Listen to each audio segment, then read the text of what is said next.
Okay, so we are back with another PCBH Corner. We are joined by the legend, Dr. Patti Robinson, and she's going to help answer some questions for all the BHCs out there, some really important questions.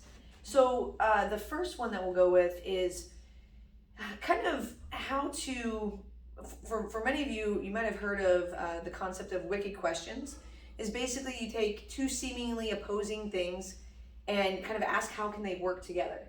So we basically identified that how do you manage to remain curious in the context of a pressure, the pressures of brevity of brief interventions. So basically, the wicked question is curiosity versus brevity. Yeah. So, what advice would you have to BHCs out there who are, they're trying to manage this busy schedule and do this brief intervention when we know how important it is clinically to stay curious? Yeah, and I think it's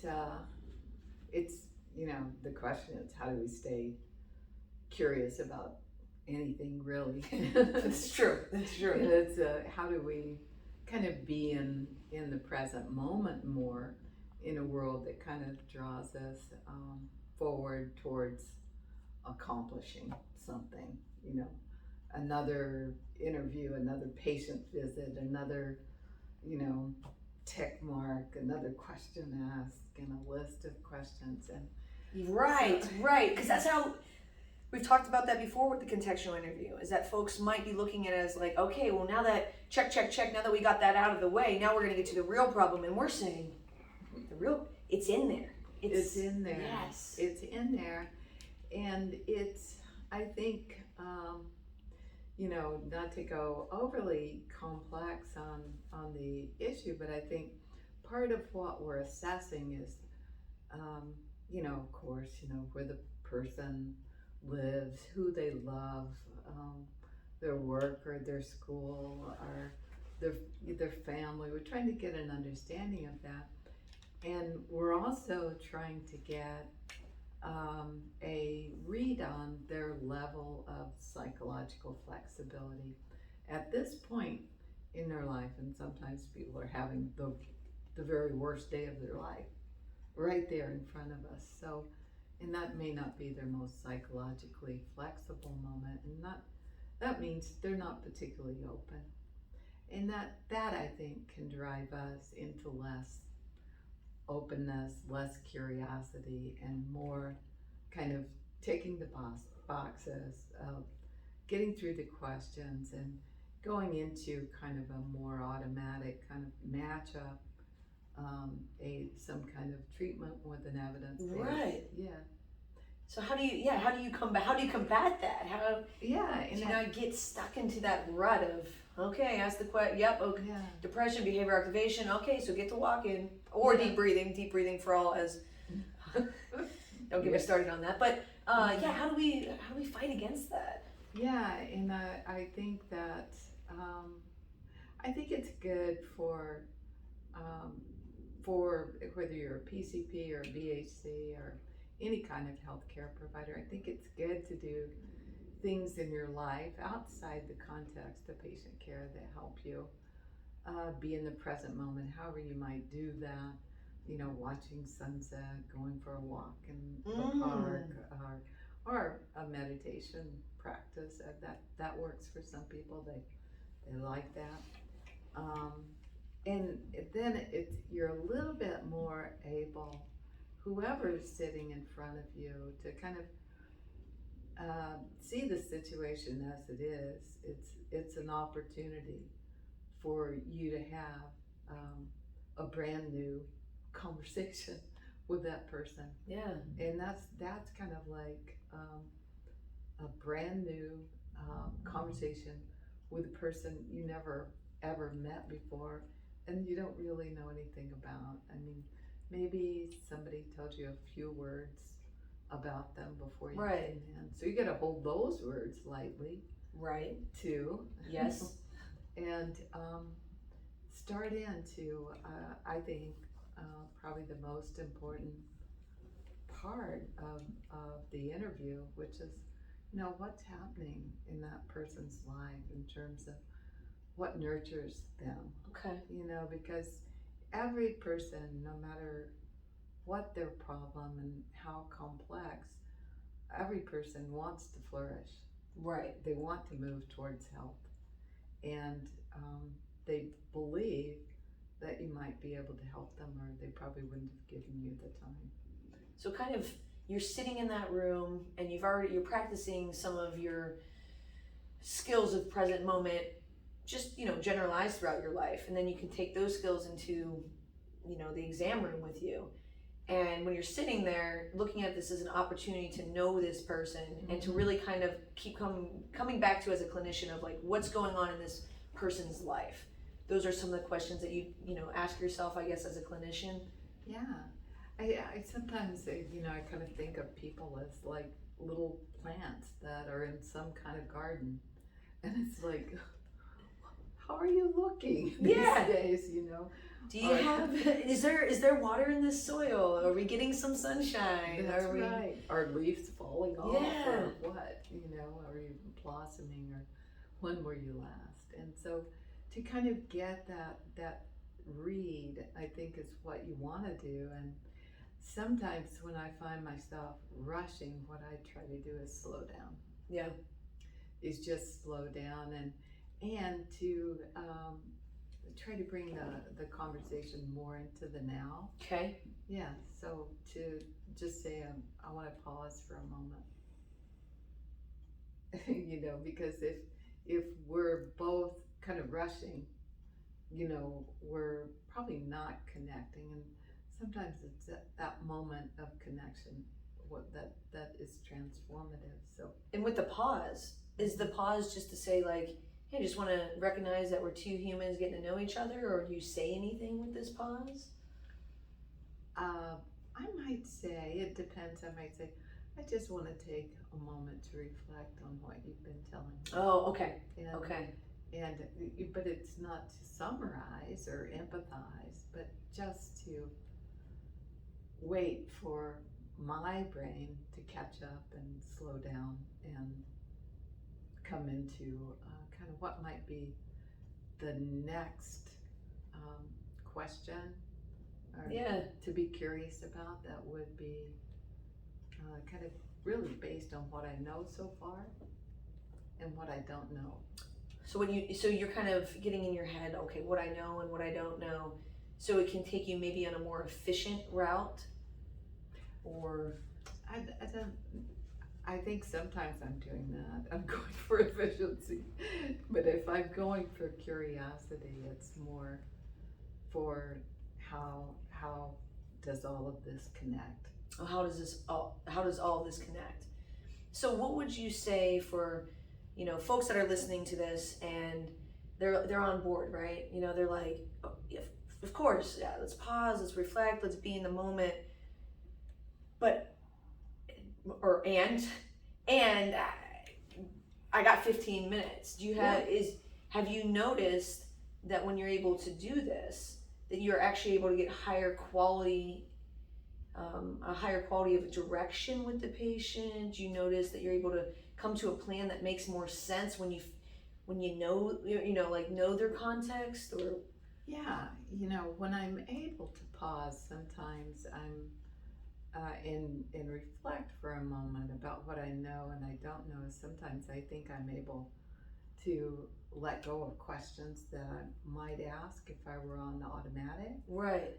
Because they're redundant, or I already know.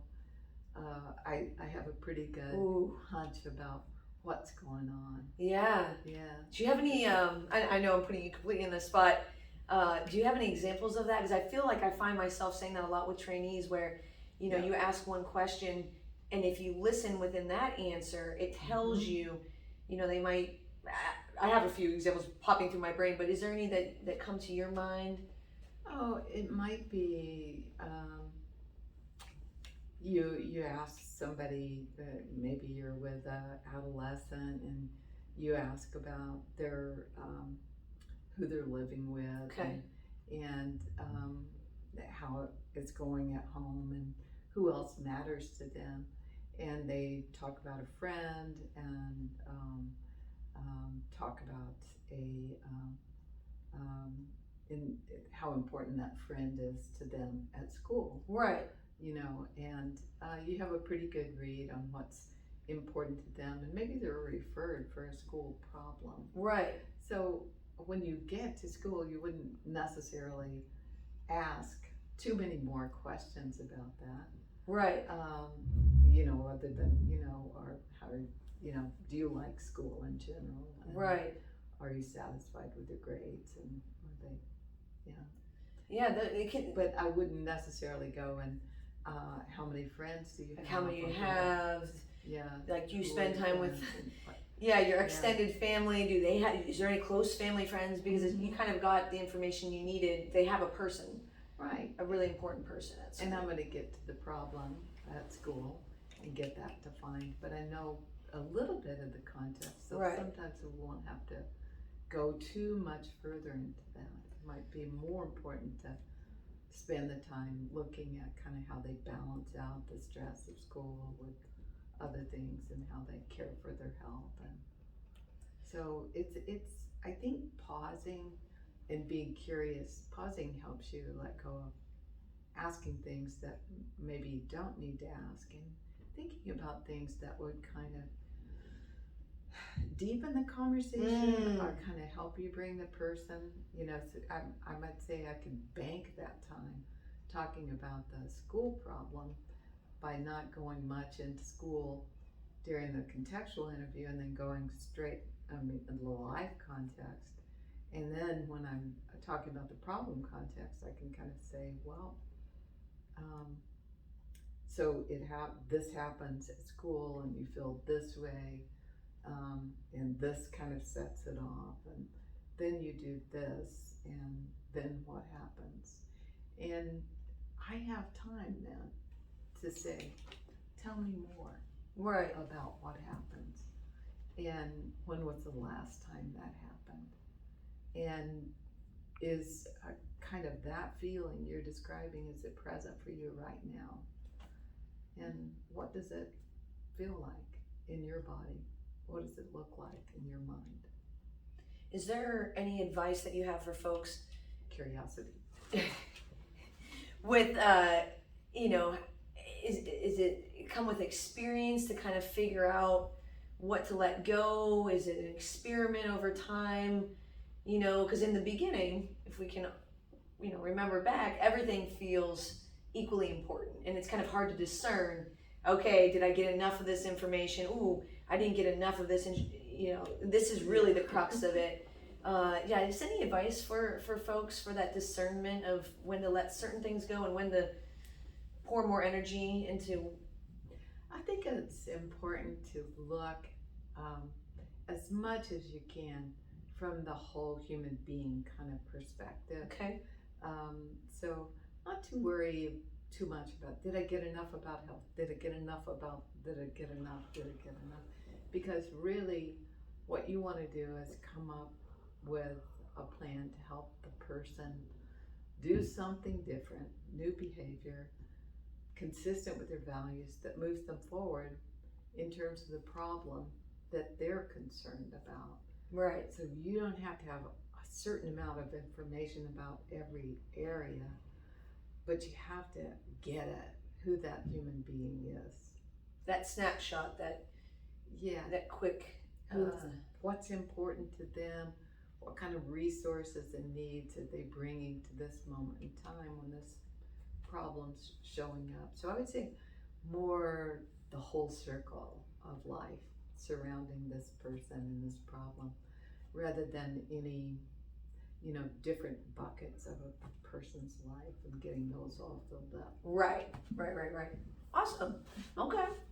And so we're going to move on to another topic that I have just forgot. What did we say we were going to do before? Oh, how could I? Is it still running? Yeah. Triage. Is it still running? Yep. Yeah. Okay. So we're going to get a little birdie, aka Kirk, has told me that we have a topic that's going to get you riled up, which of course gets me excited. Because who doesn't like to see Patti riled up, because it's very rare. So we're going to get you riled up, which hopefully in a good way. So one of the, I don't know if criticism is the right word, but some of the things that I've actually heard back to me as far as why maybe folks are not interested in PCBH or concerned about PCBH, or actually on the other hand really like about PCBH, is that it's a triage and refer out model. So some folks are like, well, I'm not really interested in doing a model where I'm only going to see somebody once and then I'm going to refer them out. Or it might be, wow, I'm so excited that I can finally have a model where I don't actually have to keep doing therapy all the time. I could just see them once and then refer them out. And sorry if, I'm not trying to put anybody on blast, but I just don't really feel like, based on all of the development of primary care behavioral health, that either of those things are the goal with it. So, straight from the horse's mouth, thoughts on the triage and refer out. And I don't know where that comes from, or what would you want to dispel that myth? Yeah, for sure. I never saw PCBH that way, and from the beginning of the work and back in Seattle in the 1990s, it was like it was sizing powerful interventions for primary care. Okay. And for the work to be done in primary care. Yeah, for the work to be done Okay. in primary care. And I was so encouraged by one of the findings of one of the two randomized controlled trials that really started, I think, the work in a big way with Wayne Caton, because what we found is 90, these were 30-minute visits with a BHC in primary care in a randomized controlled trial, usual care by the PCP, and referral to secondary or specialty mental health, which is,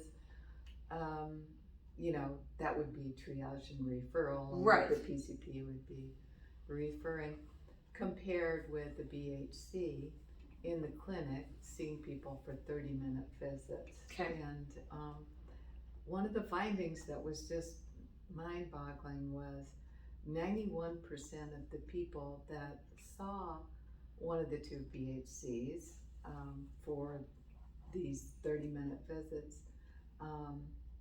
91% that came to the first visit, and it could be same day or it could have been scheduled, came back.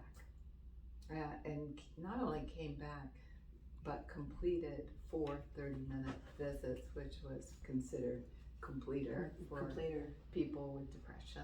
So it was never set up to, Mm-mm. like, oh, there's a whole slew of, if it hits this level of complexity or this many comorbidities, then suddenly we're going to have to refer out. Yeah, and then we moved on, and I was like, wow, so encouraged. I went into rural healthcare, and I thought, wonder what we can do in a large clinic. So I went to Toppenish, Washington, with a clinic with 17 FTE PCPs. What we can do in an area that has very few resources for mental health. So we're at, it's not going to be triage and referral.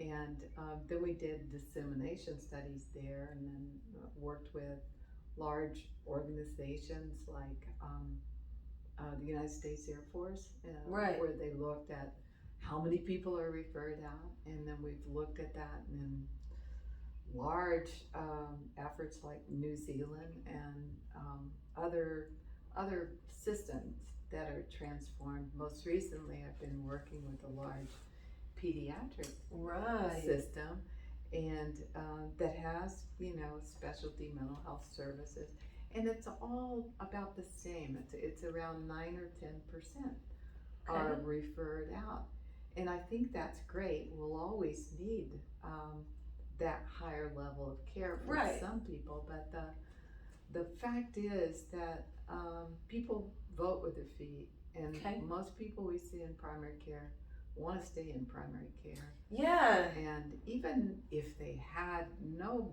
barriers, which is not the case, they would They still- come. Yeah.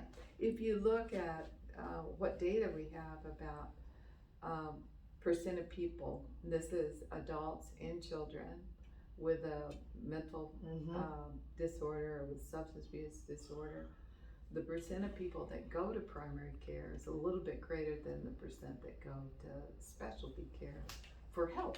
So Right. they just come there. Just- And then you've got, that's about 21% versus 20%, but the 59% that don't seek care come to primary care. So the way it really works is when we position ourselves in primary care, we have a chance to help all of those people that have not sought care. And it's a non-starter to push them up to something they wouldn't even ask for the care. Right. Yeah, until we were there, and it was a little bit easier. Right. To kind of get the word out that mental health care, substance abuse care is just a part of routine good care. So it's not. I mean, I think the magic of this work is being able to help a lot of people and to see them get better, and we get better engagement. So I never, when I train and train so many people, I tell them, never think that you've helped a person by referring them. Okay. That might sound simple, but that's very profound. So if your intervention was that you referred them, that's not really an intervention. Like, get something done with them. Yes. And if they eventually, at some point, like you said, choose to go to a higher level of care on their own accord, I mean, okay. Oh, sure. But I also say I never want to get in the way of someone who wants a higher level of care and can access that higher level of care, has no barriers. And I always sort of like, sure. Yeah, If that's what you if want. that's, And if I can help today, I'll help today. And most people are like, oh, Yeah.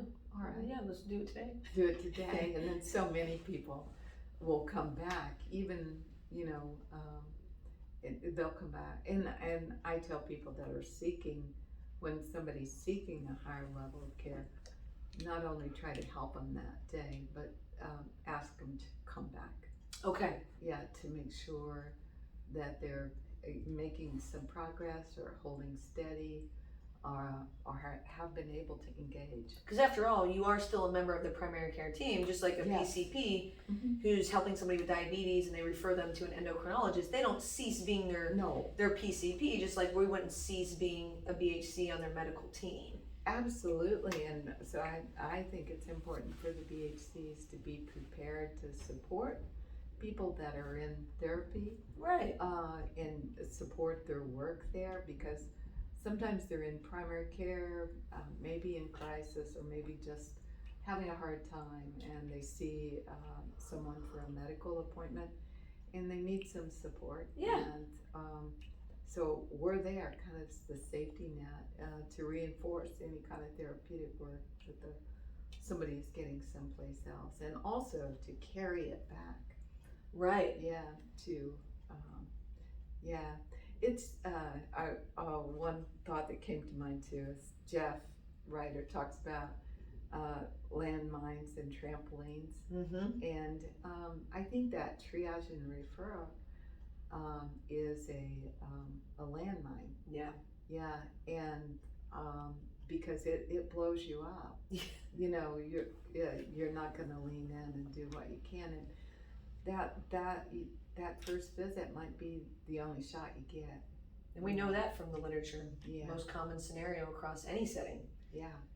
is one. Yeah. So Help them.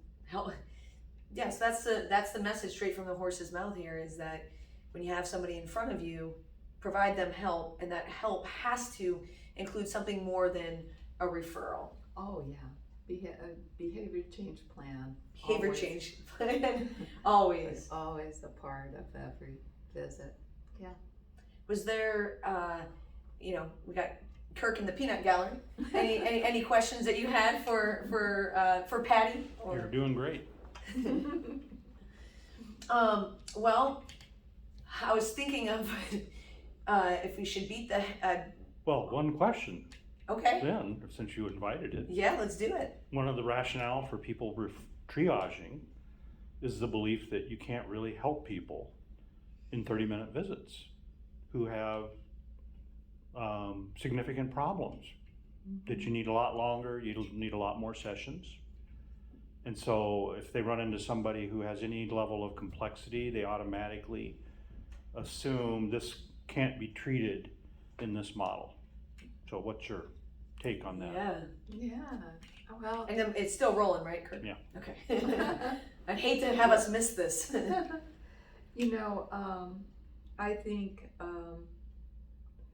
you know, complexity, we can certainly see that people are having more vulnerable lives. We can see that in an initial visit, and they may have more needs and fewer resources. And we may be able to connect them with some resources, housing, food, clothing, whatever it might be. But we never want to think they belong someplace else. They belong with us. And so we want to have that feeling because, you know, we don't always get them connected with whatever they need, and they may have had unfortunate experiences with other services, and, Right. and so we don't want to move too fast or expect too much. And so in our position as BHCs, we're there, we're the safety net, we keep the door open, and complex people can access us anytime, and we don't want to be too demanding. BHCs work in this kind of consultant role, Right. which is very empowering to people. They get to make choices, and they get help with the problem on top. Right. Whatever it might be, write a letter for me, or just listen to me today, or whatever it might be, and we can do that. We kind of move into continuity, kind of briefer kind of visits with them, 15-minute visits, and we support them. Right. And maybe at some time they'll go up to a higher level of care, or in terms of mental health or substance Right. abuse, but we'll get them connected with some other you know, resources to make their life a little better over time, and maybe they'll just stay with us. Right. You know, and I've seen people that had really vulnerable lives. They were living, and over the course of 3 or 4 years, really changed things in huge ways, or even in 6 months. So it's really hard to say, Right. based on what we see, and we don't want to be too demanding or forceful. We want to be helpful. Right. We want to be seen as a resource, and we want to keep the door open. Sometimes more complex patients have more limited skills for accessing care. Right. And I'm a big fan of don't push them out or set limits on them so much as develop a welcome plan and a welcome committee, so that when they come in, they feel safe. Right. And it's a place where they can get some help with what's on top. And for the clinicians out there who are thinking, yeah, I mean, I'd love nothing more than to help somebody, and of course I wouldn't want to close the door on them, but I'm scared because I don't know how to help them. You know, maybe they're new and they feel that they haven't had enough training to you know, what do you do when you're dealing with social determinants of health as well as, you know, multimorbidity? Any advice that you'd have to a clinician who might be feeling overwhelmed by the patient's maybe complexity, and they don't want to hurt them? So they're, you know, really their hesitation isn't that they don't want to help. Their hesitation is, oh my gosh, I don't know if I'm equipped to help. and I don't even know if it's ethical that I help. Do you have thoughts on that? Yeah. Well, I think, the principle that comes to mind is do no harm. Okay. So any kind of help you can offer, well, is probably would be the thing to do. So if what you can do is listen to them for 5 or 10 minutes, that can be really helpful, and maybe offer one piece of advice or a suggestion, or write something down for Right. them. I think that's how we establish a relationship. And I know I've worked in clinics where sometimes people with more serious kind of mental health problems that are not very well connected with resources make connections with the Right. BHC, and because they feel safe there, they'll come sit in the waiting room, and they just sit in the waiting room just so they can see the BHC coming in and out, and they wave to them, so they can become a signal for safety, and Right. that's not going to harm anybody. Right. To become that beacon that can at times provide good resources, but always provide practical solutions and support in the moment. Awesome. Yeah. Awesome. Anything else that's on anyone's mind that we want to say before we wrap up? Well, we appreciate y'all watching and listening, and we hope that we took away, that you all were able to take away a lot of nuggets from this PCBH Corner. And Thanks, thank you. Bridget. Yes, thank you.